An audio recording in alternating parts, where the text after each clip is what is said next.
Welcome to the Rally Points Podcast for the love and fun of tennis.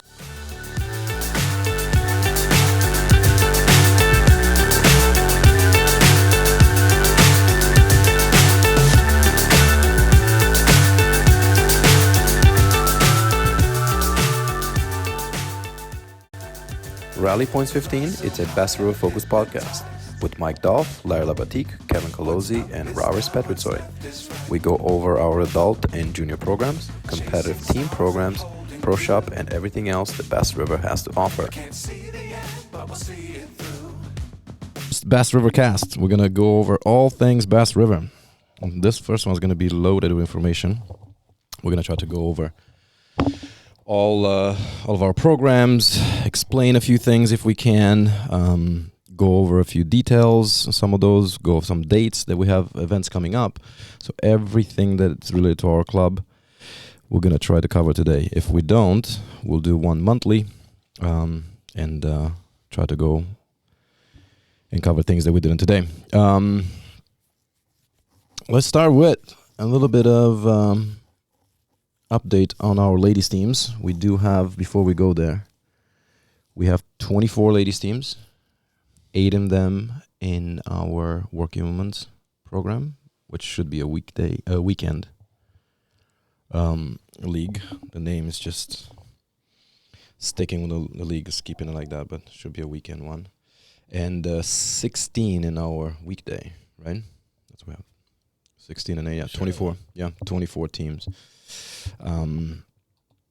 Before we get to that, actually, why don't we go a little bit into what this program is, and you guys can jump in, and so it's probably the biggest, would you say is our biggest program, and the most competitive one that we offer? Yeah. Definitely, right? Yeah. I believe the same thing. I think it's just massive, especially with there's 9 levels during the week and 4 levels in the weekend. So when you think about it, there's 13 different levels, 13 different leagues going on in this one. Men just have 3, right? Mm-hmm. Talked about it with Ed. It used to be 4, but now it's just 3. So during the week, we have 9 levels. A1 being the top one. It goes A2, A3, A4, and then A11, A12, A13, A14, and B. Each one of those divisions has anywhere between, on the lower end, 6 teams or so, and then higher end, 14. Right? The season goes Probably outside of the B. outside of the B. Everybody's There could be a couple of teams actually added in January, which is nice. Really? Yeah. There's a couple of clubs that were going to add that, so that's good. Yeah, it gets old playing The same people. The same people, yeah. 3 weeks. But yeah, so this program, it's awesome. I think it's great. I think it's people love it. It's complicated, complex, and like we like to say, it's sometimes simple too. But it's mainly made for people to use their skills and whatever they learn to go and play in a match and try to apply those things. So we're gonna get back to it a little bit about how somebody would get in, how do you keep your spots, ranking point system, all that. But before that, let's do a little recap. Now that Alice kind of has it down there, I think Best River is first on the top 4 levels, right? So A1 white is on top. I'm not sure how they did yesterday, but they were on top as of yesterday. A2, yeah. coached by Kevin I haven't heard and yet. Ed. So A1 White is tied for first right now. Tied with for Winchester. first with Winchester. Okay. Winchester Red. Yeah. Okay. Kevin, you got to up your training next Monday. You guys got to pull ahead. You and Ed. I think we played Winchester yesterday, actually. Winchester Red at 12 o'clock. Yeah, at noon.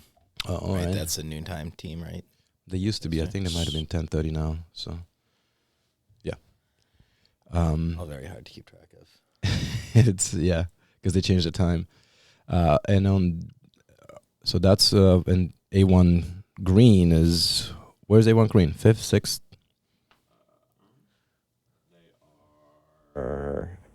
Sixth Sixth. right now with 32 points. All right. Well, we're making our You way should back up to your training. Yeah, You're we're gonna telling me make our about way my up to training. yeah. We're top of the heap. He's telling me that. Well, you guys always win that division. So. A lot, yeah. Yeah, that team I think won. I don't know a lot, but so many I can't remember how many times, but it's awesome. Definitely the last bunch, except maybe not last year or not Last the year they came in before. second, maybe. Yeah. Yeah. Outside of that, though, they they win it most years. Yeah, and Tough. A2 Dolphins A2s, top of the charts there too, and they're up by 10 or so, right? They are currently up by 8. They have 43 points. Woburn has 35. They're in second. How many matches? I think we could possibly be a match down to them too. There's 5 matches, So when it shows you, I think. yeah, I think they played 10 or 9 or 10 matches, right? There's way more. I can't count. I'll show you how to. If you look at how many matches they played, yeah. So Yeah, I there's think got to be at least 10. yeah. So A2s. Yeah. They've played 12. I'm sorry. They played 12 already. Yeah. No. Nope. 12. Something.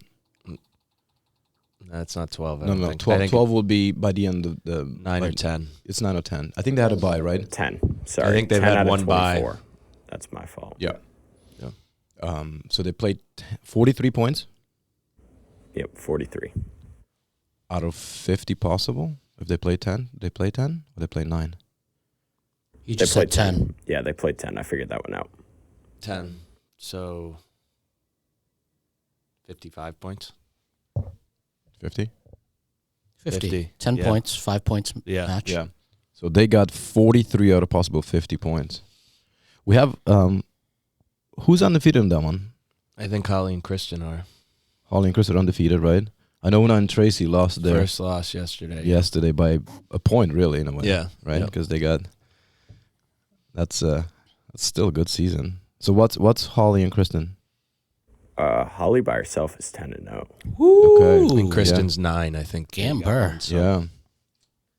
Nice. So 10-0. Nice. So that's they play Kristen's 10 9-0. At Yeah. position 1. at Every position night. 1. Yeah. On the A1 white, do we still have? Because I think, I mean, it's the top league, but I think was somebody undefeated in your team then A1 white? I'm not sure.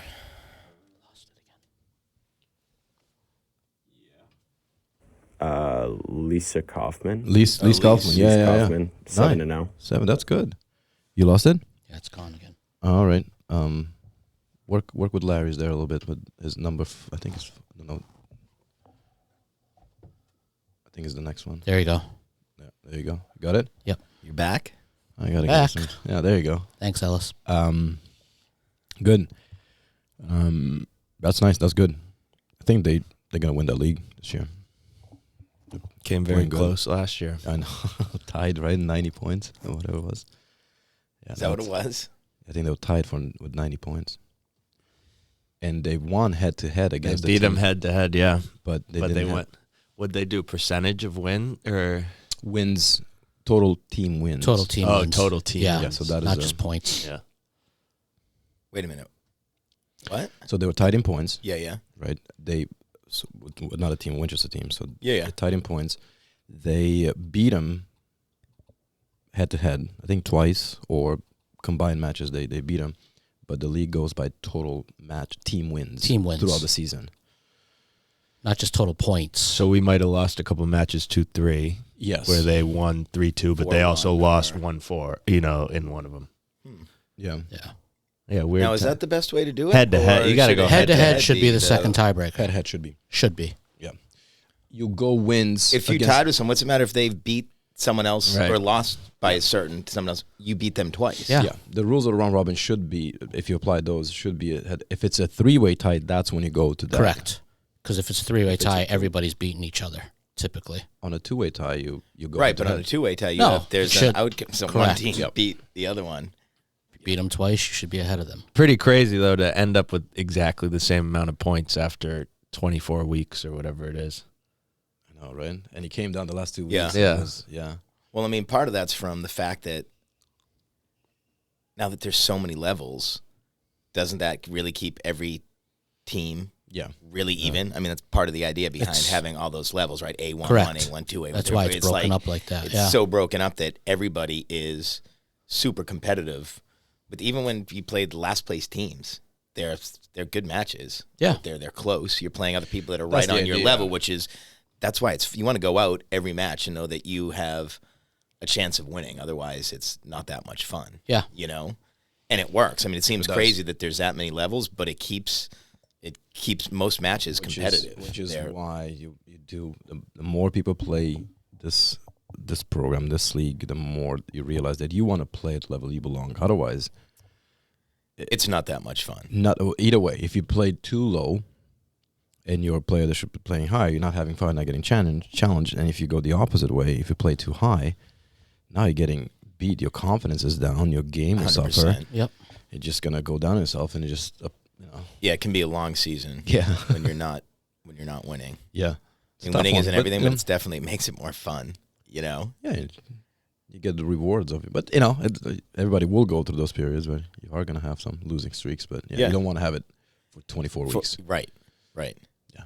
Sometimes you look, they're like, sometimes the last place teams toward the end of the year, you see like the number of points they have, and it's like some levels it's really, really low. What you think about that team, not only are they losing, they're losing 4-1 or getting swept a bunch of weeks. Like no one is winning. Like at least you don't win your match for a bunch of weeks in a row and other people on your team are winning and you're like, okay, it sort of feels good. But when you're consistently everyone on your team is losing, you're getting swept week in and week out, that makes for a long season.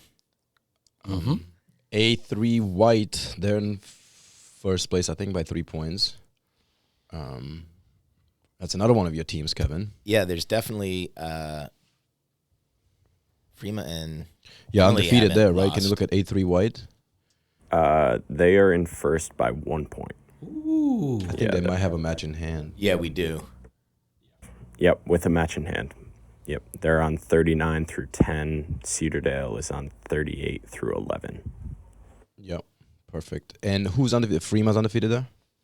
And Emily? Emily is too, and Yeah. maybe I know maybe Kim Maybe was up she 5-0 just- at some point, but she might not be there. Yeah, I think she lost yesterday. Didn't Jen say she lost yesterday for the first time? Maybe. So Freema's at 9-0. There you go. We have Maurice at 6-1. That's pretty close. That's good. And Emily Thorne at 9-0. Yeah. That's good. That's another, like... So we have a and they've been 10-0. playing. They didn't start in one, but they've been playing one for the last bunch of Yeah. weeks. So, I mean, it's 10 tough- and- yeah, if you're undefeated at one for a certain amount, I mean, you're playing everyone's best team. It's Yep. like it's impressive. Yeah.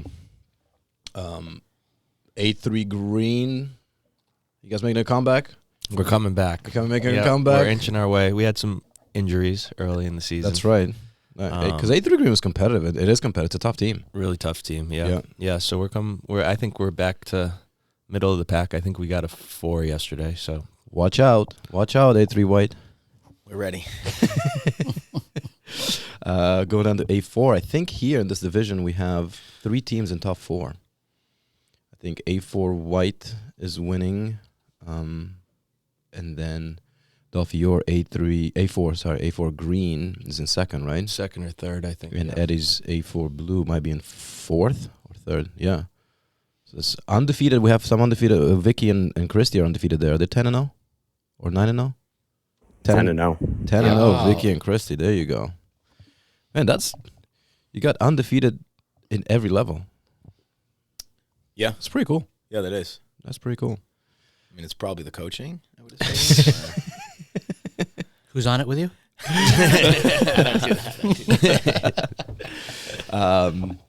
A11. It's we're in rebuilding years on A11. that's- Larry's working hard, right, Larry? That's a tough level. It is a tough Not- level. Some of the issues that we have with the league, and not bragging about Bass River, we don't do it here, but there are some players that play on Friday for other clubs that can't play on Thursday. So you get that level disparity. Yeah, you'll also get for a lot of those clubs for the first 6 weeks, which can really alter the records there. You have players that do play Thursday, play also on Friday. Friday. because Correct. They're looking for people, so that after they play 6 times, they cannot do it, or 5 times they can't do it anymore. But yeah, that can change it. That- A1 is a tough level. That's one of the toughest levels. It is. Yeah, I think it is. it's the biggest jump from It A1 is. to A11, and we do have 2 teams there, and they're working hard. So keep it up. Mm-hmm. Same thing. A12s are. A12s are doing pretty good. Same thing. Rebuilding year there because there's 2 teams that moved up. So Yeah. that's good. That's It's up from a 4 and a 3, right? Yep. Yeah, Best River White is only about 14 points behind first place. They're in 4th right now. And then Are they 1-2? Green is down a little bit lower. Yeah, at A12. Yeah. So A1 Green won it last year. Won A13 with over 100 points. So that tells you jump to the next level. You win 103 points the year before as Yeah. a team. You jump to the next level. Now you know what, the middle of the pack. A1 2 Green. Yeah, Yeah. yeah, That's- right around in the middle. Yeah, that's good. That's good. Yeah, levels would do work. So the Whites are in 4th. Yep, White's in It was- 4th yeah. with 25 points. Nice. They moved Mac up. is in 1st at 30. Yeah, that team It's moved a up kind of- from I believe was that the team from the 3s? Was that the team from the Yeah, 4s? it was combined from the combined. 3s. Yeah, it's a good one. Yeah, that's Yeah. that's the Bixby team, right? Bixby, Shayna. Yes. Yeah, that's a good one. And then A13s and A14s are right. A13 team is that one. I think it's on the top, isn't it, or close to it? They're 5 points off the top. They're in 3rd right now. Okay. With 28 points through 10. That's good. And A14. It's killing it. Sorry. Didn't mean to jump on that. No, that's good. A14. Yeah. Larry's- yeah, Larry's they're in training. 1st big time. 43 points. And over, who's undefeated there? Deb and Phoebe, I believe. Yep. Deb and Phoebe. Deb's 10-0, Phoebe's 9-0. That's good. And that's a brand new team. Brand new team. Nice. Dolphy trained him well. Give That's props it. to Dolphy. That's it. He didn't want to let him play until they're going to go undefeated. No. Said, you guys are not ready until you show me you can win 10 matches in a row. When do those guys practice? Mondays at 10:30. We're on courts 1 and 2.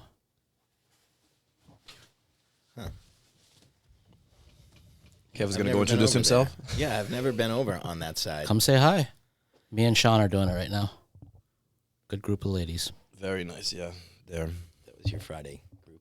Yeah, a lot of them there, yeah. played in Ed's Friday clinic or my Friday drill Yeah. group. Yeah. And on the B League, they're 1 and 2, teams right? killing it. Yeah. 1 and 2 by a mile. Yeah. Good. We're going to see the second half of the season. We're going to have a new season with 2.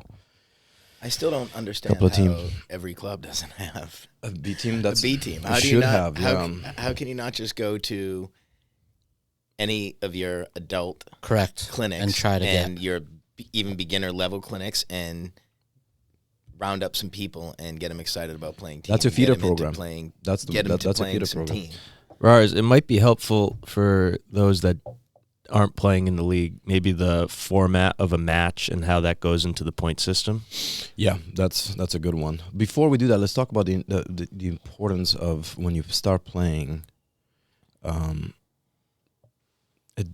importance of starting at a B level, if you are around that level, not if you're somewhere higher than that or below it. If you're below it, if you're not quite there, it's obviously never anything personal. It's just you don't want to enter a match play situation 24 weeks in a row where you have no chance or very little chance. Right. Again, it's just going to be, that's why it's important for people to understand when we tell them they're not ready, we're not blocking anybody from playing, obviously. It's just, in a way, you're protecting their development because initially start as a sub, see how you feel. Because, look, your match, your level in a friendly match versus your level in a competitive match, it's two different things. Absolutely. And you need to go through that. You need to learn a few things about yourself when you play. and how do you react to being down? How do you react to being up? Where's your focus? Can you stay there for 90 minutes? That's the B is important. It's very, very important as a foundation for learning to play. A lot of, if not all, of the players that are playing now at the top, A1 and A2. Oh, they start at the Bs. A lot of them I start at the remember a lot of Bs. them. It's that we can't. That's not. We can't overlook that. It's so important. Yeah. I mean, even with some of the rule stuff, having people on the other side of the net that are unsure. Yeah. Also, like, it's like such a low pressure way of breaking in and getting some match experience, because the people across the net are like, they're in the same boat. Yeah. You are. You know, you jump in a little bit too high and you're like, That's the not only thing. pressure yourself, the people you like. I don't know. It can be it shouldn't be a stressful. It should not. It should not be a stressful fun. Yeah, it situation. should Like, be fun. everyone is doing this for fun, which can get It should be a manageable stress. right. Yeah, Right? Of It should be course. like, Yeah, oh, yeah, how yeah. do I deal with the situation? I was Yes. tense there. Why? Not like, oh my God, I don't know. I'm out What of the my heck am I league. doing? Right. And I got hit in the face twice because I didn't know where I was staying, you know? So that's important. So what you were saying, Adolphe, like the match format, for people that don't know about the league, it's a 90-minute match with a 10-minute warm-up. So warm up for 10 minutes, and you play time for 90 minutes, and you basically play regular set scoring, first to 6, win by 2, tiebreaker at 6-all, and that's a 5-point tiebreaker. We can come back to that. But then, if you're running out of time, there's a few rules that come into play. By the time runs out, if you're splitting sets, so it doesn't matter if you won 7-6 or 6-3, and the other team won the same thing, and time runs out, you play what we call a match tiebreaker. So whoever wins that one, first to 5, wins the match, and then is a situation when only first set is done, is finished. Typically that happens when it's a 7-5, 7-6 set, long points, and then you enter the second set. So now the rule is that if you are up by 2 games or more in the second set, that set is rewarded to you. So if you lost the first set 7-6 and you're up 4-2 in the second set, that set is rewarded to you. Time's up. Now you're going to play a tiebreaker. But if you're up only 3-2 or you're tied 3-all and the other team won the first set, they get rewarded the match. So that's kind of how that is, the short version of what the score. We play in the North Shore League 1 ad no ad, meaning you play the regular rules of tennis for 1 round there, advantage, and then back to deuce, and then the receiver's choice to play the last one. What am I missing here? Go ahead. I was going to say, I like that. I know we changed formats a couple years ago. I like that format change, sets being weighted more Yeah, of course. than games. Yeah. I think, does everybody like that? I feel like at first I think when people lose it, they don't like Yeah, it. of Right. course. Yes. They're going to find Well, it something. can be tough if you've lost a first set and you're up by a game Yeah. in the second. That can feel That happened yesterday with Allison and Lorraine. Yeah. that can sometimes feel lousy, but you're Yeah. But it's the old way. If you ever lost a first set bad, you literally had to win when you counted games. Yes. If Yeah, you it's- lost a it's- first set it's- 6-1, Correct. you'd have to win a second set 6-1 to even Yeah. get back in the match. Yeah. Which is this allows you to lose a first set, make some adjustments, and still get back in the match and not have to beat someone by the same score they blew you out with. Which is like that to me. That's the awesome. match can be over before it's. That's It can exactly. feel like it can be over before it's actually over. You're like, well, we lost 6-love, so now trying to turn around and win this match is going to be impossible unless It we is. win at 6-love, which that shouldn't be like that. it's the best of both worlds. I mean, I think Rars, when you came up with this sort of scoring and proposed it to the league, it's closest to regular tennis because regular tennis is not timed. So that's sort of the balancing act that we have. Before, when it was timed and it was just counting games, you would see teams like literally tank just to, and then run up a bunch of games as much as they can. Now, you really want to make it as close as you can to win that set, because definitely that way more set is the first set is so important that it's weighted big. You win that first set, you're in control. Yeah. You're in control. Now the time is on your side. Yeah. So it's a little bit of best So of both many more worlds. matches are so much more competitive Oh, because yeah. of that. Yeah. Yep. And that's in large, yeah. Tennis is one of the few sports, if you think about it, and this is the closest that we can get to that. One of the few sports that you're in it until the last point. That's You right. can't turn that match Yeah, around. you You can cannot turn turn around a baseball game when in the last inning. I mean, you could, but Right. when if you're down right. huge, you cannot turn around a football game or a hockey game when you're down huge until last second. You can be down here 6-5 Right. and turn that match around because it's not timed. Yeah. And that's the beauty of the sport. You have time to figure it out and time to turn it around. And it doesn't matter what he lost by. And I think that's why the scoring is so intriguing there, because Right. you always have to play. If you don't, then it gets. If you just count games, then it gets this race, Right. like you were saying, and Right. it's just not. No. It changes things, because you can find momentum. But look, it might take you 5-6 games to figure somebody out, Right. to adjust to the speed or adjust to the club that you play at. Right. Lighting might be different, might be a different speed court. The balls might be different. Who knows? Right. You just had a rough night. Your system is not ready to play. You have a chance here. Right. So is this still? But the main thing is With this adapting. system, the other one, Yeah, correct. the other Those- one, it didn't. yeah. You were like, if you had a terrible first set, that was basically it.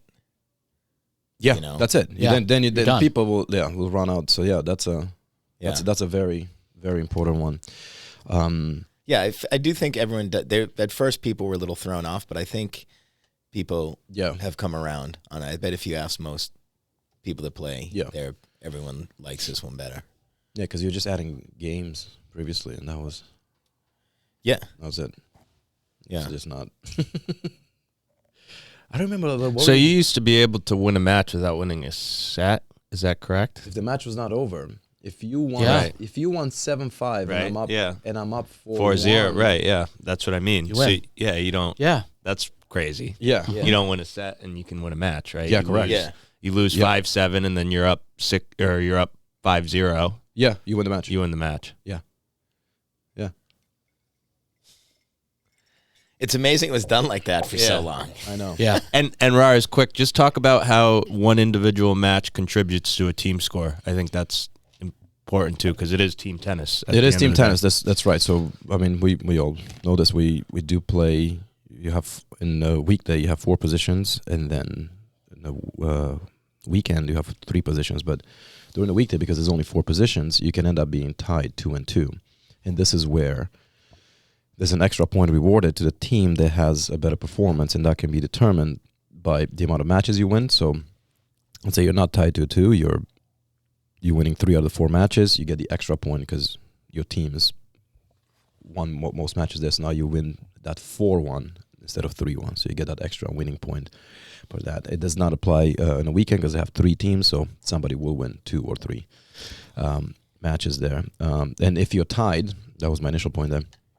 If you're tied in matches, so everybody has 2 points. The first tiebreaker is the sets one. How many sets you win. So if each team, let's say, has 4 sets won, then you go to start counting games. So games do count there. So you can end up in a situation where you're tied in matches, tied in sets, and tied in games. And at that point, very rarely, but it has happened, Yeah, I feel like it happens you a couple split, times. You split the extra points. It happens a point. couple times a year. It does. I feel like It does. definitely at least once a year, if not Yeah. more. Yeah, and I always talk about how important, even if you're losing, still trying to Still get try to win games. X Yeah. amount of games. Like Yeah. you think about that A2 team that we talked about last year.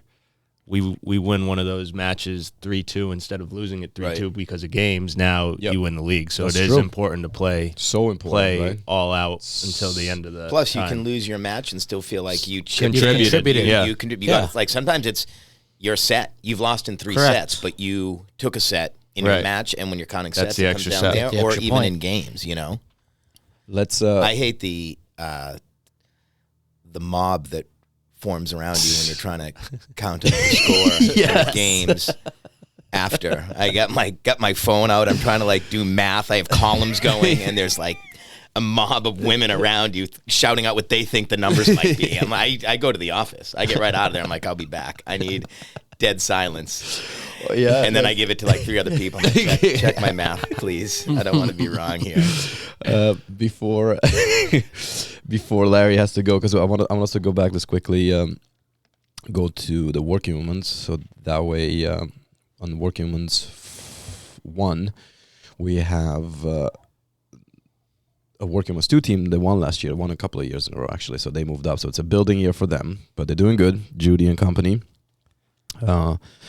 Working women's 2, I think we're fighting there, right? We're in the middle of the pack. One team is in the middle, I believe. The green. I team think is in the middle. I think Ed's team is it's in the middle. playoffs. In the playoffs? So Bass River Green is in third Third. right now with Oh, good. 16 There you go. points. Lori's team, yeah. Yep.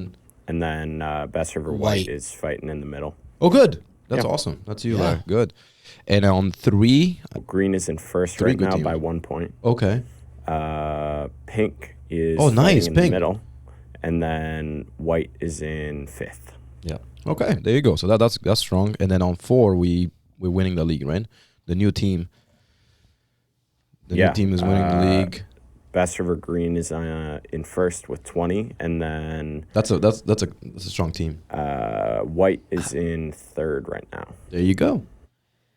How many teams play in that division? I think that's 6. 6 teams. Yeah. But that's good. Again, intro for your weekend teams. Right. Yeah, and we have a lot of new players there. Like Caroline's in that one. Yeah. Yeah. Jennifer Thomas, Dana, Ian yeah, Kraft. yeah. You have Yeah. Sarah. It's funny that that's the smallest one too on the weekend. Like the intro level on both weekday and weekend are Exactly. Yeah. smallest. Does that? I seem think like that I think what happened should after be. COVID. Everybody should have a. I think what happened after COVID, like when some clubs had gaps in levels, I think this is just me guessing this. I think a lot of them offered a higher level as a bargaining chip to have people play, to fill up their spots at higher level. So if they To had entice them to play, entice like them they'd to offer play, them a higher. correct, offer them yeah, exactly. That's what happened. And we lost 2 B teams that last year they were not better than our B team. And they're playing A1-4 because there was room in that league, so they offered them to play down one. But they're not ready for that level, or Yeah. they weren't quite ready for that level. So I think a lot of clubs did that to fill up the higher levels, and that's why you hear players sometimes, I've been offered this level. Well, it's really not a job offer. Yeah. It's just like you're Right. looking to get better. So skipping levels like that is not going to help you. Yeah, you're just fighting to Not keep going to your head help. above water. Yeah, I mean, we know people have done it, and you just crushed, and you stop playing, or you blame other stuff. Well, and if you just start too high, once you've played, it's that probably tough to then really want to shift down. Like if you start at the entry level, like you feel like you're just working your way up. I think it's probably harder for people to, unless you've played a long career, and then maybe you're starting to that's the ego coming shift down to play a little there. bit. But That's like beginning, it's like if you start 2 levels too high, you're just going to keep fighting at that level, and then it's just going to be a struggle. You're never really probably going to be like, all right, well, geez, maybe I should drop down a level. That would be the logical thing to do. Yeah. And I applaud people that have done it. There are a few Yeah. people that have done it, and over time you get so much better. Well, isn't that the greatest thing about the levels? Is you can plug in and play at the level that suits you and be challenged and win some matches and lose some matches, have a few blowouts that go your way, get blown out probably a couple times, have a few nails, but like that's the whole point of the level. Why would you want to play out of your level? It just doesn't make sense, But that's the thing. So people, again, Tennessee go come into play, and this is where we encourage most of our players to really just play what it's supposed to be. And we'll go in the ranking point system in a second. But it's only going to benefit people. If you don't have a good year, that's totally fine. It's all right. Right. Injury, whatever it is, it's okay to play it down. Get your confidence. I'll be able to apply a few things that you work on. A few concepts you're developing, apply it to a lower level, lower speed, lower pressure. And then now with those becomes a little bit more natural to you, a little bit more like instincts. Right. And habits, go and test them out at higher level again. And there are a lot of people done that, and it's not a lot, I should say, but a few. And you can see the game has been going up. Yeah, definitely. And a lot of people that know, actually, sometimes they might be ready to move up, and they're like, not yet. And that's another cool thing about that. Before you have to go, Larry, let's chat men's teams. Yeah. So that's a tougher one, right? Because we have a large amount of players just in three levels. Yeah, Right. there's the B1 level, and there's a B level, and then there's an A, and the ranges between all three can be very, very, very wide. I mean, the B1, if you're trying to compare it to like women's league, our B in women is a beginner one. The B1 is not a beginner entry level. It's already very, very competitive. So the men's league is a little bit different. You should be a well-established player used to competitive matches and going through there. So, I mean, B1 level is probably like 3035-ish USTA ranking. B is 40, maybe 4-5, which shouldn't be in there, but clubs have 4-5s. And then the A level is what we call our open. It's 4-5 and up, and you'll get nasty players in there. And I believe, Ellis, we are in first place in the A League. There you go. And they play 5 positions, Larry, correct? Yeah, so it's a 5 positions, all doubles, same scoring format as the weekday women's and the working women's. So you could win matches 3-2, 4-0, or 5-0. Yeah. So that one there, it's I feel like at times it's more discouraging, especially the lower levels, when the discrepancy is big. Yes. Between different levels. Yeah. The different clubs, I should say. I think you can have in a B1 league, you can have 4 players that shouldn't play there, and they will play there. Correct. Against Right, somebody just picked up Right. competitive tennis. I mean, that's changed in the last few years, It right? has. Its gap has gotten wider and wider. It's Is that almost- because of the used to be demand? like It that. must be because of the demand. It's a little bit, right? and it's almost opposite of what you were, Kevin, saying about why aren't there more lower level women's teams here in the men's league? There's not a lot of higher level. So clubs that don't have the A teams, all those guys are playing in the B level. Right.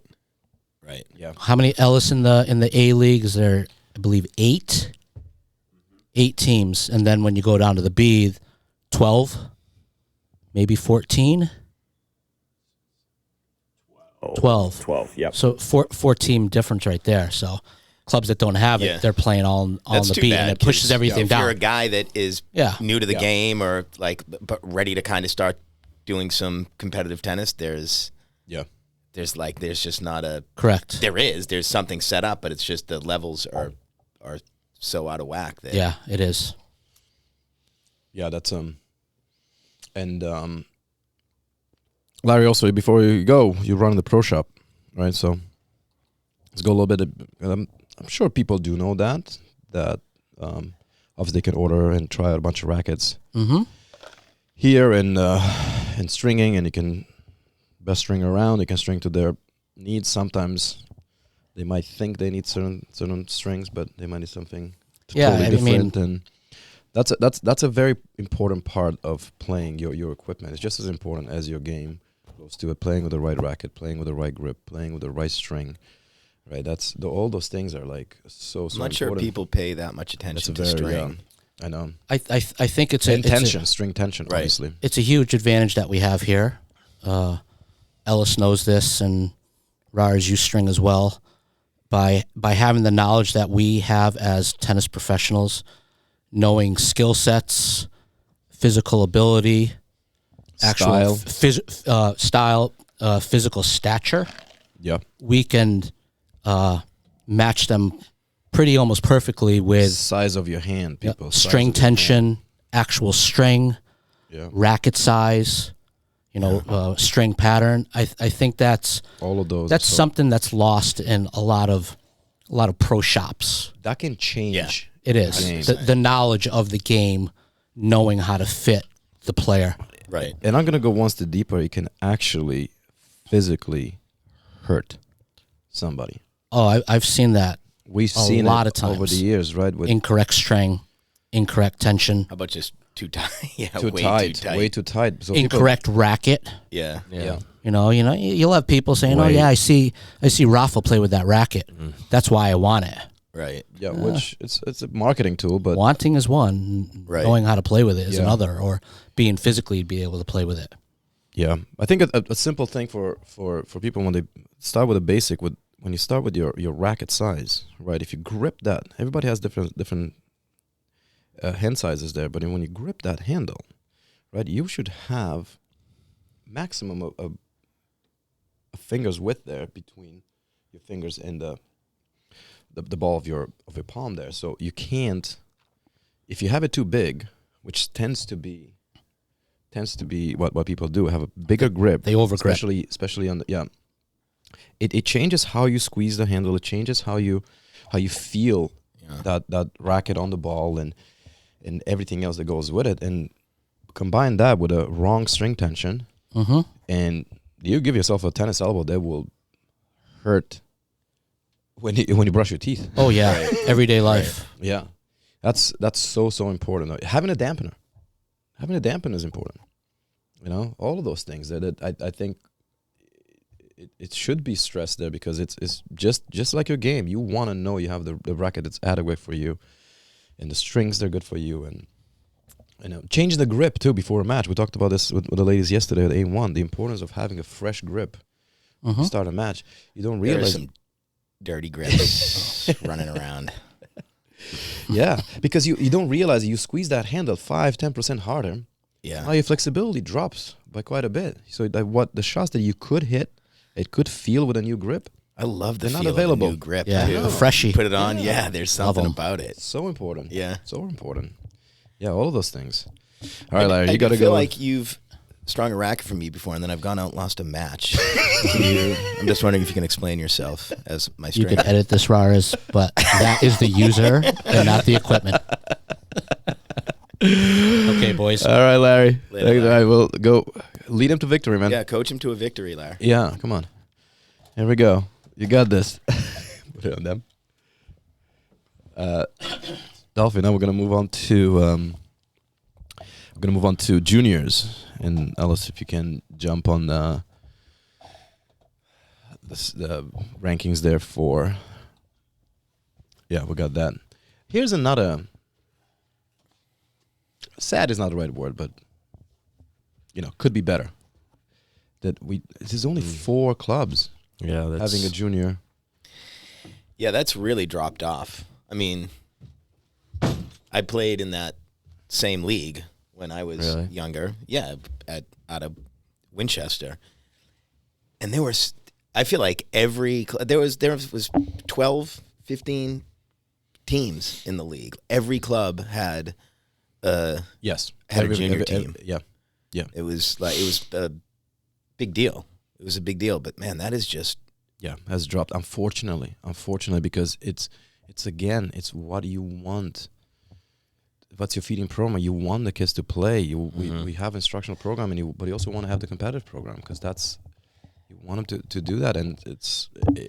what's happened there though. Why has that dropped off? There's got to be. I'm not sure if an influx of UTR, USTA tournaments that some of the higher level kids are playing. I'm not sure if that plays an effect that into always it. was the case, don't you think? Yeah, I think they've always had them, so I don't know why it would. I'll be now. blunt. I think is the lack of effort of some clubs to get kids together and put it together. I really do. Yeah, and it's sad because I think here, that's one of our best programs. Those Friday practices Oh my are God. highly competitive. They have the match strategy. They have kind of some of the technique based stuff that we want to work on. But it's also an introductory to how are we going to go about strategizing for matches too, Yeah. right? Like Of course. that's a big part of the mental side of the game. Everything like that feeds into playing those Saturday matches as a Yeah. as a Well, I player. mean, it gives them match experience. So if they want to go and play for high school or beyond, I mean, it takes, we only take so many matches before you're comfortable out there. That kind of gives you a chance to get out there and work through some stuff, have someone to watch you, give you a little feedback after and stuff. I mean, it's and being a part of a team as a tennis player too. Not always right. It's such an it's not. individual. Yeah, That's it's so such an important. individual. You're right. Like it's That's so important. being part of a team, learning how to be part of a team and contributing to your team. Right. Right. Like right. Yeah, no, it's that's hopefully that's gonna come back around. I mean, because- some of the fun is just like in the B League. Some of the fun is taken out of it when you're playing the same teams right. every you want every a different few challenge. weeks. You're just you're just. I don't know. It doesn't feel like it's What it such does a big help thing. is that you have a big number of kids in each team, so you might not see the same person twice. Yeah. But still, like And you have a singles Well, doubles hoping- aspect where you're playing 3 players on each age group, right? So it's like a mix there. yeah, we're hoping it's gonna get bigger and better because there were a couple of years that the league is considering dropping that, and we fought hard to keep it. That's to drop the junior league, and that's not what you want. Again, the feeder programs, the entry level for men and women, the juniors, that's what you want. Right. But hopefully it'll turn around. Got to keep hoping. And now let's make a segue a little bit into our junior program. So we have our competitive side of it, which is a junior team, and then we have our instructional program, right? That's age based and level based. And I'm gonna start a little bit with how this was built, what's the thinking behind it, and then you can pick it up from there with everything else that goes. So when we shifted to this approach to have, there used to be just level based. Remember, we used to have just like 3 levels. Yeah. So you would have now a high school kid and a 10-year-old in the same class.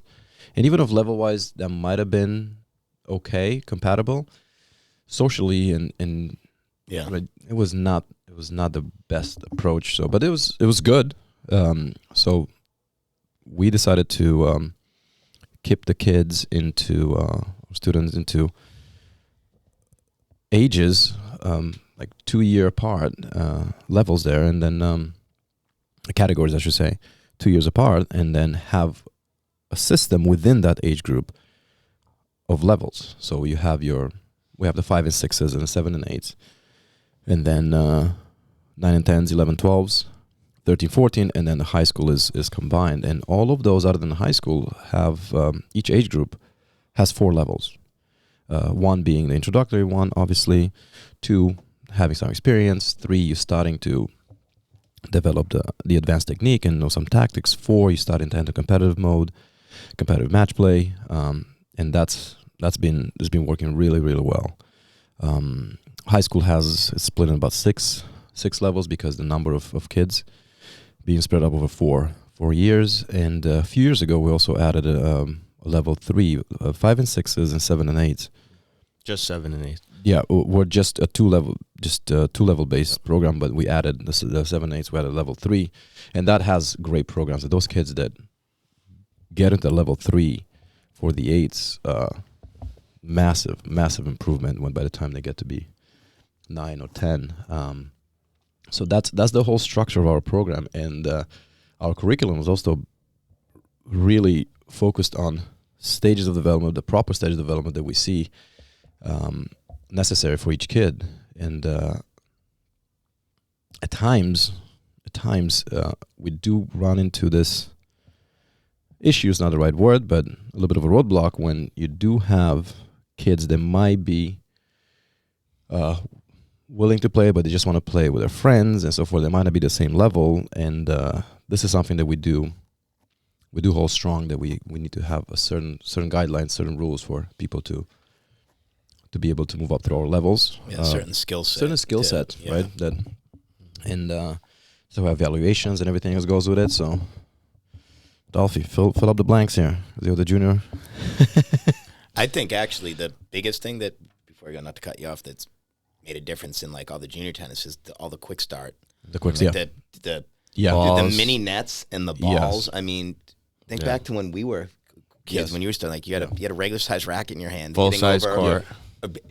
just getting balls fed. Right. Just getting balls fed. Like for your first years, you're like, when am I going to play a real match? And they're like, 4 years, 4 years. Just get back in line and let the swing take some more. And like now, over those mini nets, dude, you can be, which you do in every other sport. You're playing soccer, basketball. You're playing instantly. Tennis was like you weren't playing instantly. The quick start stuff lets you. Those kids have unbelievable points on those over the mini net. It's like you can't even believe it. It's exciting for them to play. It definitely, I think, gives them the bug earlier than Yeah. it was. Yeah, I think the most important thing for me at those introductory levels, especially when they're younger, what's the fastest way we can get them rallying over the net? Because Right. then Correct. you can see they then see Absolutely. I'm playing tennis and Yeah. I'm able to consistently rally and I can play a competitive point or whatever it is, Right. and that outcome right there just clicks. Once they can do that, Right. that's where the kind of hook is. In, Yeah. in And now in how the do I junior get better? program. What do I do to what get now? better Now, at yeah. this, you know? But being able to play not just against a teacher or a pro, but against their classmates, right? Or another player is so important at that age, I think.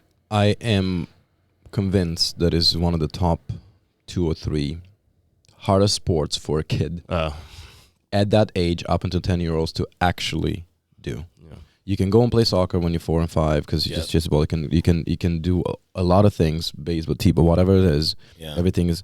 Tennis is very hard. If you really want to, like the game of tennis, you want, and like I said, the quick start program, the balls really make that easier. Yeah. To some extent, for them to be able to, like, hitting a ball on the run. Yeah. That comes to different heights with a racket in your hand. Into a select area. Into a select area and just over a net.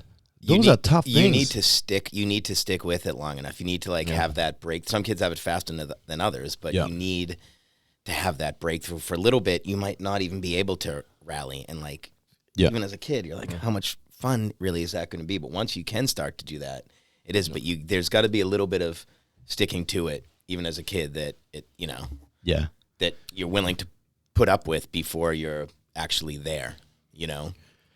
Yeah, so that's a big one, and this gets us a little bit, because of this, to the need of evaluation in the level, because occasionally we do run into some situations where it's mostly people that think they should play a little bit higher, and with all respect to that, that's totally normal, but our criteria for that is based on skill sets, right? So that's the necessity for our evals, and it's never to hold anybody back.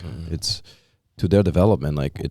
You want to make sure that when they move to that higher level, it doesn't matter if they can keep the ball into play, but are they under stress? Are they under pressure when they play with those better level kids? They hit that ball a little bit harder, a little bit more different, and now you're just reacting versus trying to be focused on building your skills. Yeah. Right, that's what our evals are for, is never ever to hold anybody back. And just some things I'm looking at evals, grip, right? Proper grips on the racket. I mean, we do look at some technique, right? Trying to use setting up for your shot, preparation to your shot, right? Yeah. Those are super important, right? The other thing, I always like to kind of test knowledge, like using some keywords, baseline. All right, let me see where you're at, so they know the game a little bit. I think that's also important. When come on up, hit a few volleys, if they don't know what about. Right. Yeah. I mean, those words are going to help us when we put you into class. In our level 1 class, you'll learn that stuff as you go on. Whereas in a level 3 class, that stuff has already been covered. Everybody else knows them. We don't want to put a child in a situation where they're uncomfortable and don't know that stuff. Yeah. Right. Yeah. Yeah. I mean, the same goes for the adults. It's funny, even as adults, people come out and they're nervous. Yeah. They think it's that's one thing I try and do. I try and take all pressure off. That's what I try to do too. It shouldn't be. It's not a test out there. It's just I want to put them in the right spot, where they'll have the most success to work on their game. I think they feel like sometimes it's like a pet. Like, you're not getting graded on this. Is, by the way, this is for us. Yeah. Where we want to place you. In the right group, so your game, has the most improvement. Right. So for us to do that, we just need to see you do a few things. This isn't something where you're getting a grade and at the end you're not getting the clinic you want, or this is us providing you the clinic that's going to help you the most. And I want to see the skill level that you're at, so we can put you in the class that works on those skills that you need to develop. That's the biggest thing. It's not trying to hold anyone back or anything like that. It's trying to get you in the right spot, so then you can succeed from 100%.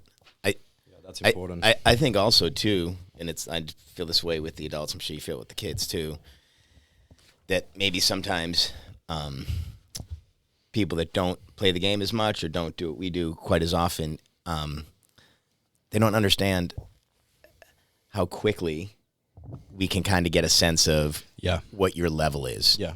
You know, it's not disrespectful. It's just we do it so many times. Yeah, and we don't want to waste your time, and we're busy and this and that. So, and you know, within a few strikes of the ball, we can just even before how they pick up the racket, how you're holding the racket, or setting up before the shot, right? Yeah, you think you just missed two. I don't even care that you missed those 2 shots or you made them.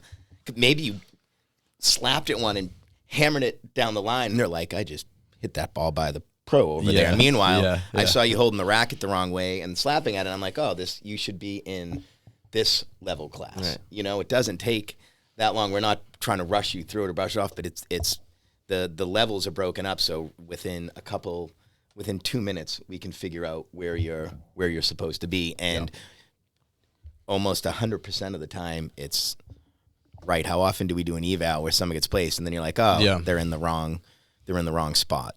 You know? Yeah, it's usually spot on. Yeah. Yeah. I still remember my eval. It was with you, Kev. I think we've talked about this before on the podcast, but I had beef with you for a while. Because I got put in I want to say level 2 class. I was like a sophomore in high school or something, and I was like, I am so good at tennis. I do not deserve that. I was terrible. Oh, my God. I got lucky that I even got put into level 2. But that is funny. I got better in that class, right? It was the right one for me. Right. And then I moved up, and now I teach tennis. So I don't know. I think, if anything, that's proof that the system works, right?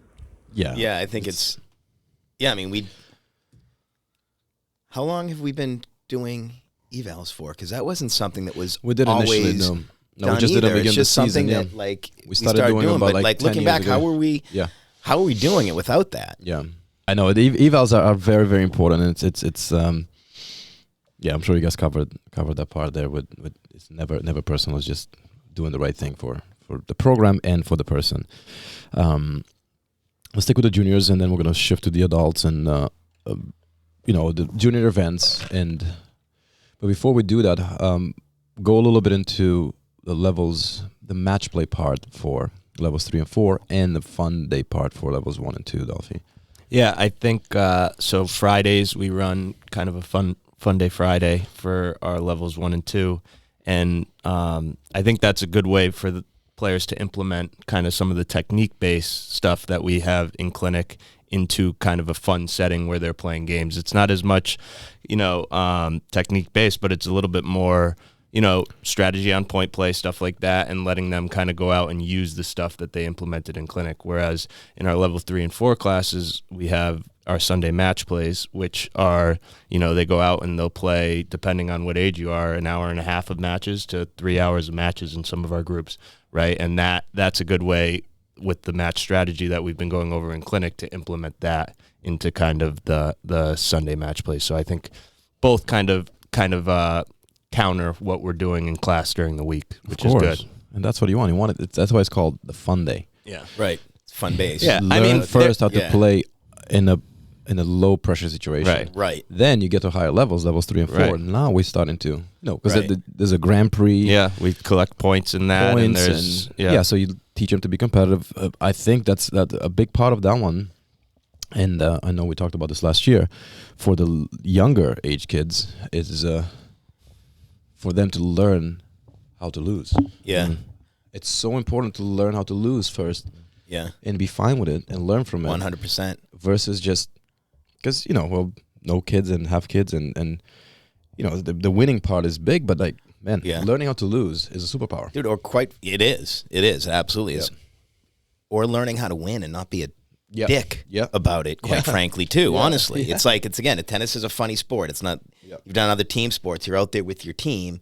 The one-on-one thing can kind of be weird, but the more experience, I mean, like when I covered the high school match play the other day, man, those guys, you can tell they've all come up through the program because they compete so hard, but they're joking with each other, they're laughing, and then they go out and they play these badass points against each other. Like there were some really good points going on, and then after they're sitting and talking and hanging out, there's no weirdness of, this kid just lost and they come tell you score. They don't care. They're joking. They're razzing each other. It's like, I don't know. And it's still competitive, and they're working their games, but and they're all from different towns, this and that, which is kind of cool because then they see each other.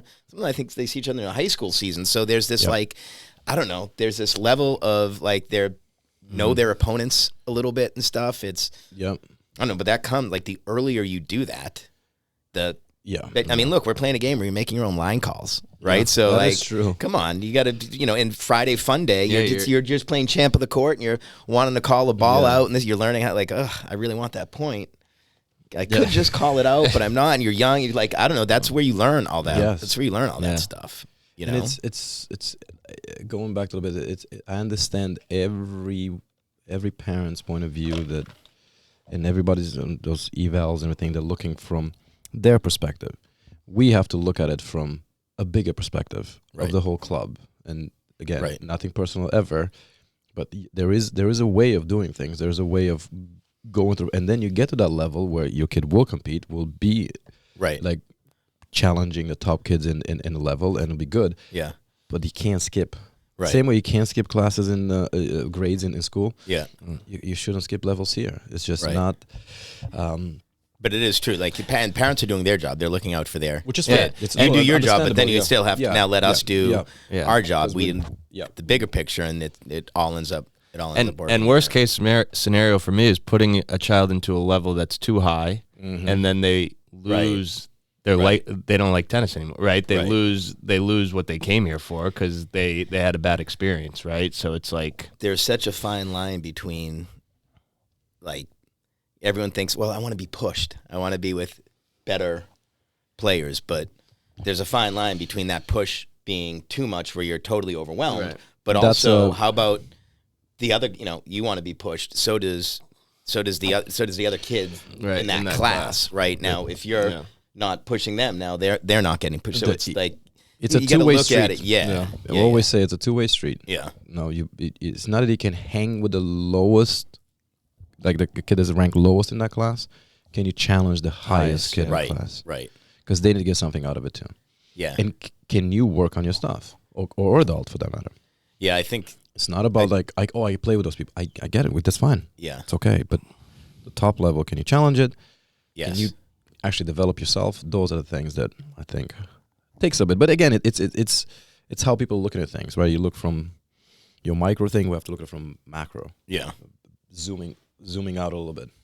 And then to close the juniors, we do have some fun Friday events, like yearly events, right? We have ice cream, social, we have Halloween, we have holiday. Parent-child today. That's going to be a good one. Oh, yeah. Parent-child is always fun. It's always fun because you have the kids. I love it when they have the kids. They tell the parents what to do because they know the games. They know that. And it's nice to see some parents out of their comfort zone too. Correct. Like it's we're out there, we're having fun. It's like they're out of their comfort zone. Yeah. Right? They might not all be comfortable on a tennis court, but it's like that's even better because those parents do the same thing. Like they're watching, they're like, why aren't you? Come on, you've been playing for a few weeks now, and then they get out there and they're like, "Wait, this game's kind of hard," Yeah, and then for the higher levels, right, we have the club championships, and those are fun. Those are fun because that's we have a good history of those now. They've had some big draws in the last few years. It's like pretty competitive stuff. Yeah, those have been going on for what? About 10 years or so. Yeah, but we going into about 10 years. I think we started 2014 or 15, and all the plaques and everything. Same thing with the adults. Yeah. Right, and that's so that's kind of like, so our junior program, like in a quick review, is has an instructional part, has a developing point playing part, a more competitive point playing part, and ends up with the team program, which is competing highest level in the league against other clubs. The adult program, shifting to that, the way it's being structured is you can put under the adult program so many things. And under this big umbrella of the adult, there's an instructional program that we have our clinics, levels 1 through 4, actually intro through 4. We have a fun playing program, which is our round robins during the weekends. Then we have the competitive play, which is the leagues, obviously. And under the same umbrella of the adult program, there is the senior program, which we have some classes for 65 plus, mostly ladies. And we also have the playing senior program, which is daily doubles and 0800s to some extent. There's some different ages level there, but there's a lot of playing. There's planned playing. There's program playing by the club, and then there's the league playing, obviously with the teams. But the instructional one is a big one. This is where you, Kev, can come into play and tell us a little bit about that. Well, I mean, first, even before we get into that, like, I think the best thing we do is we hit almost every, like, if you're an adult, yep, we hit almost every mark for whether you're a beginner, you're an advanced player, if you want clinics, or if you just want, like, fun round-robin play where you're getting match play where you don't have to make a phone call, you just show up and your matchups are done for you, or if you want it something a little more serious where you're in a where you're in like a more formal league. There's really like across the boards for level wise and what it is you're looking for. We almost hit everything. We hit every mark you would be you'd be looking for. Yeah. You know? And before you will go deeper into this one, same thing here. There's obviously a social aspect of tennis and playing at our club, and we love that. We really do. The people, but you also sometimes we get those requests of well, I want to be in the same class as my friend or as my spouse, and it's an important reminder that it's an offer program that we are running and for the better development of everyone, and people are not obligated to participate in it. Right. But if you do choose to participate in it, there are a few rules. Right. That internal rules that we have to follow, not for anybody's detriment, but to keep the integrity of the program going. And for everybody's enjoyment. Exactly. It just works. It just works better. That's, to me, one of the bummers is when friends or more commonly spouses are like, we're going to play tennis together. And then they play and they get involved in a clinic. And look, inevitably, people develop differently. Sometimes maybe one ends up taking it more seriously and plays more and gets a little more practice in, or maybe they just develop at two different, they're both doing the same amount, but you just develop and one is ready to move and one isn't. Now now all of a sudden their activity they started together is on a different day and time. And, you know, as much as you want to be able to keep people together, you can rent a court and, you know, play with your spouse or your friend or this or that. There's other ways you can go about it, but as far as the clinics go, to keep it competitive and enjoyable for everyone, we have to kind of be strict on following some of those rules. Yeah, and otherwise everything falls apart. Yeah, it's such a bummer. It does fall apart. It's such a bummer to not be able to just, but again, you know, let people be like, all right, yeah, you can just stick them. But if, man, you make an exception and then another one and then another one, the wheels come off. Yes. The wheels come off. They really do. It do, and we have to stick with it. Not, you know, at times that brings some unnecessary tension, and that's not what we want. But it has to be done. And I think too, like I think sometimes maybe people forget, like a clinic is different than just going out and playing. So you can maybe get on the court with someone program, and you can hang and you can run around there hitting. You're just getting enough balls back, and this and it ended up kind of being. And you lost a set 6-3, but it was fun. And the clinic, there's a drill set up based on we're asking you to hit a specific and you're working on a specific shot, and you have a partner across the net who's drilling is based on you keeping enough ball, you being able to achieve that skill. You can hang in a match and maybe not have a certain skill, which is fine. That you work great. But in the clinic, if you don't have that skill or you're not ready to work on it, then the drill can't happen. Now the drill can't happen, and there's someone else that's not properly getting drilled. So I think one of the greatest things about, especially in the last few years, adults are very active outside of their clinics. Yes. And they're grouping with each other and they're kind of mixing. And that levels. is the social part of things. That's the greatest part of it. That's the social part of it. But when you enter the instructional program, you do have to be in separate clinics sometimes. And there's nothing wrong with it. It's just that's where and for different reasons, that's where your skills are at. Awesome. Go out and play with each other outside of that, and that's fun. But if we ran the clinics like that, guess what? The clinics wouldn't be that fun after a little bit. Correct. That is your fun time, and then there's a time to where it has to be level-based. It's an offering. We offer this. We're not making you do this. Right. It's if you choose to be part of it, this is what we go by. This is our criteria of going up and down here. And always Mike has the best answer to that one. Like it's totally fine. The social part of tennis, if you want to play with your friends or your spouses or your family, then rent a court or get a drill group. Right. Or get a lesson.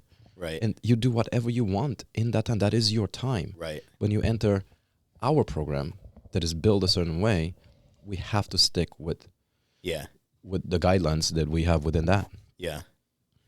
It's funny, people, they want it. Sometimes they'll say, well, I want to get better. I need to move up to the next level. And like the answer is, well, keep doing everything you're doing in this level. And people do get better. Keep doing. They you do. It works. Do get better. It works. So there's a skill set that we want you to have, that we understand what's happening at the next level, that's no shame if you don't have it yet. It's just you got to keep working. This game takes such a long time. We've been playing it for a lifetime. And we're still learning things. Just because you did 2 sessions in a level 2 class, for example, doesn't mean you're ready for a level 3 class. And there's nothing wrong with that. It takes a long time, you know? And on the other end, though, you have to give props to people that do go through it, and so many, and they do so well, and they develop, works. And it works. It's not always like issues. It's vast majority, 90% of the. We just every now and then we get some situations. That's fine. I think overall it works. Yes, just we always really try to do our best. And I think overall the membership gets it a little bit. I think everyone it's kind of it for the sheer numbers that we have, it moves pretty smoothly, and I think it allows people to not only improve, it lets them have a workout and gives them a social aspect too. Because at least the adult clinics, again, we're trying to build their skills, but look, it's also you want to have a workout. As an adult, it's harder to get out there and stay active. So this is, and that's why a lot of people they're not necessarily training to go on the tour. Yeah, they've probably missed their window. Yeah, we missed our window. Yeah, we missed our window. All of us. But they're out there and they're trying to get a good workout and this and that. So there's, I feel like that's more so even than, the juniors want to get more workout too, but I feel like that's an important part of the adult program. It's like, hey, you can come out and you don't have to go to the gym. You don't have to do that. You can get a workout doing something you love, which, by the way, you'll keep doing it. The gym, come on, man, it gets old after a little bit, right? It's easy to give up on that, but like tennis is you're getting better at something, and it's enjoyable to get out there and get your workout in. I often think, and I often think on what's for me too, and for everybody, what's the hidden drive? What makes the sport like really not just, it's not unique into it, but really people migrate to it and really get attached to it. And I think one of the parts of it, you guys can have different opinions, it's the part that you have to be present, truly present in the moment. On a gym, you can go on a treadmill and watch a show and listen to music, and when you play this sport, your whole senses, everything, your brain, your eyes, your ear, everything is focused on that ball and on that play. There's no outside factors here, and if there are, it's minimal. And they have to disappear, because otherwise, one, you're not going to get a ball to get hit. Your attention has to be so spot on. Yeah. Because you have a moving ball at a pretty high speed that you have to chase, that can be your only point of focus. And I think that's what people love about it. Or it's the opposite. Think if you, I don't know, maybe I'm different than other people. I'm on a treadmill, or I'm running, or I'm doing something.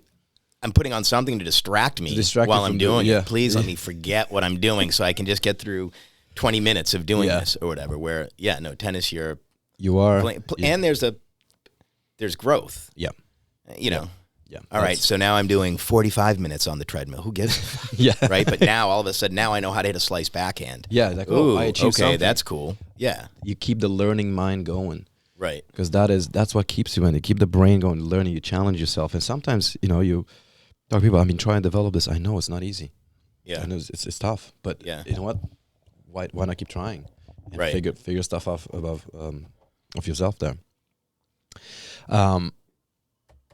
Next one, so we covered the adult program, covered the junior program. Ladies teams are going to go back in a second to talk ranking points and everything else that goes with it. That could be a podcast on its own. But club events that we have, right? The club has a few events, very, very important events through the season, and big one that we start with is the ESCO, the breast cancer event, and that draws a lot of participation, a lot of attention. They raise a lot of money, so that's a great event in October. Then we have playing events. We have the Friendship Cup that it will start in January, so you can put a team together. There's a very social way of competing there. When you make a team, you can switch in and out, singles, doubles, mix. So it's a very, very fun format. More on that in the club-wide email. Then we have our obviously club championships for juniors and adults, and those are March and April. Right, I think we have March 2nd and 3rd for the juniors, and then we have the adults as singles in March 16th and 17th, and the doubles and mixed are April 6th and 7th. So those are fun events. Then we have the ladies' banquet at the end of the season. We may bring the Pro-Am back this year. That's a fun one. Mm-hmm. It's not the easiest thing to bring 30 pros onto the courts, but we did it for so many years, so I think that could be a return this year. And then finally, the workshops that we started a few years ago. And what workshops are for people that haven't done one or heard of one are just a workshop is a deep technical dive into a stroke, where we bring videos, we bring pictures, and we break down a stroke into 10, 15 elements there that we work on and try to rebuild a kinetic chain, and those are fun. I enjoy doing those. Those are a lot of fun, and I think that's something that does give results. You spend 2.5 hours and working on one specific thing, and you don't get to do that often. No, and when you leave with all the info too. Yeah. Which, if you're not ready to, for sure, if you're not ready to digest it all that night, you can go back and look, and you can pick out the pieces that the pieces that you need. Because I mean, really, even with those, you're getting all the info, but really within that, you have to, in order to really build that stuff, like with any skill, you got to pick one little piece, and you got to just do that until you own that, and then once you own that, you can worry about the next little piece, and then the next one, and the next one. Yeah, but you go to one of those, and you have all the info, and you dive in where you're ready. I like to call it the equivalent of maybe 10 to 15 private lessons. Like the information that you would get in there. It's tough to do it all at once, but you get information of it all at once, or not all at once, but within that 2.5 hours. And then, like you said, over time, you just work on those pieces, hopefully develop the stroke that you want. Speaking of lessons, obviously, Bass River does offer lessons, but unfortunately, there's only so many courts, so many pros. So we do have a bit of a wait list now. I like to call it a lesson request list, because it's not really in order. It's availability. So, but it's tough. It's tough now. I feel bad for people that do want lessons, and it's just every pro has an X amount of hours. They're for lessons, and X amount of hours they're worked for programming, and those tend to be filled, and we try to get everybody in, but it's not easy. Yeah, and I mean, it's not just even people only have so many hours they can put in during a day, but sometimes you can maybe even find an hour that you're available, but it's a busy club, and there's just no court time. Yeah. I mean, this is an active club. I looked at the court sheets yesterday. There was I don't know, maybe there was a half hour open. Heidi said today there's only 2.5 hours till 8 o'clock tonight on a Friday. That's the whole day. That's amazing. That's the whole day.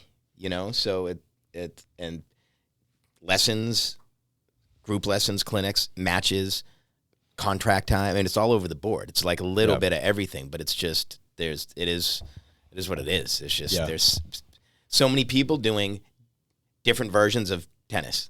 Whatever Which it is. It's another thing. That's so nice that we haven't talked the non-programming thing. We're a club that's heavy in programming, and I think that's the way to go. But you do have a lot of non-programming, like people like getting contracts. You know, a lot of like this random court time that people rent, the ball machine, all of those things that people can do. You can rent a court and serve for a little bit if you want. And there's like more so in the last couple of years too, definitely this year and a little bit last year, there's members that like are organizing their own little rom-roms, which not is just so like nice. one court, not just one court. They rent a That's couple so at a beautiful, certain day and time. They get a bunch of people out there and they mix all around and so stuff. nice to see. Yeah. And it's almost like you see it over time. It becomes a big part of their social life. Yeah. Like somebody walks in the door, does an eval with you, and they jump into a clinic. Fast forward 6 months, a year, 2 years. Now they have tennis friends. They have tennis activities. They go on tennis trips together. Right. They do all of that. It becomes this part of your life, which is so nice to see. Yeah. It's amazing. It is. How often you see how many groups, how many different groups? It's not many sports that an adult can do that bring that to the table. You know, even if you're playing, you know, basketball, you probably play one night a week, right, in a league or something, and you don't have access to a gym that, you know, it's here there's so many different options that you can do. Multiple times a day, week, a day. Come on, you see people in here three times a day. Morning, afternoon, and then at night. No, but that's, to me, I love seeing that, man. Yeah, I do too. Because it's a place. Too. It's a place to be where people feel comfortable. It's almost like, you know, we should put a mat there. Leave your problems at the door. Just come in, have a good time. I feel like sometimes you see them out there and they're like, I'm like, dude, don't be. We love that you're back here again. You don't have to. You don't have to. Awesome. You don't have to feel bad about, you know. And that's also like, you know, the friendliness of the staff, the lobby, just the whole configuration of the lobby. It's open. It feels like this massive living room, and the central lobby with the courts going out around is actually it's you can see tennis all around you, and it's like it provides a good gathering spot. Yeah, you know. It's also, we have to mention the ESS, the electronic scoring system. That's unique. Yeah. And Best River has the patent to that, by the way, international too. So that's pretty cool. And that's going. People are. Yeah, clubs are looking into it, and schools, right? I think schools. Yeah, some teams. Yeah, which is cool. I mean, you forget, like, we've had it here for a couple years now, so it's like I still hear people walk in and they're like, "Ooh, look at that." Have the and iPads. they have no idea that it's like They just see the iPads and they're impressed with it. They have no idea that you're like, no, that reports to this big, huge screen here, and you can see what's happening on any court. And and that's also that can be now that with the app, and I know it's still being developed, but you can check the scores from being remote. We'll have capability of actually watching a court with permission, obviously. If it's your kid and you're away and you want to watch your kid playing a match on a Saturday, you can watch that. Watch their match, and has some advantages. Yeah, that's pretty cool. I'd say by 2025, I'm fully remote giving my lessons. They're like, "Are you in the tub?" I'm like, "Yeah, I'm soaking right now. Let's work that slice for a little bit."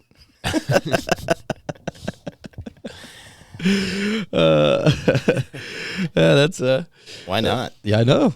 We can do it. You can make it happen. Are we going to go into ranking point system today, or should we? Ranking. Where are we at for time? It's 11:30. But you're on the court at 12. I'm on the court at noon. We can save that for another. We can dive deep into it and spend extra time on all the rules and all that stuff. Yeah. And why is this so intricate? But anything else that we haven't covered for the club? We're gonna try to do this like once a month and update on. Yeah.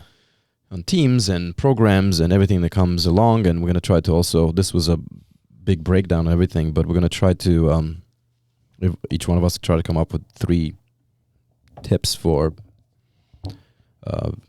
some tactical, some technical that people can use, and to make sure that we give everything we got to our members. So once a month we'll have the Bass River cast going on. I like it. Yeah. Yeah, and then quickly before we go, you want to plug some of the upcoming guests we have going on? Oh, yeah. So in the next, that's good. Yeah, in the next month, we're going to have, hopefully, Gavin Barton. He's a sports psychologist, so he's done a couple of sports psychology classes here in the past.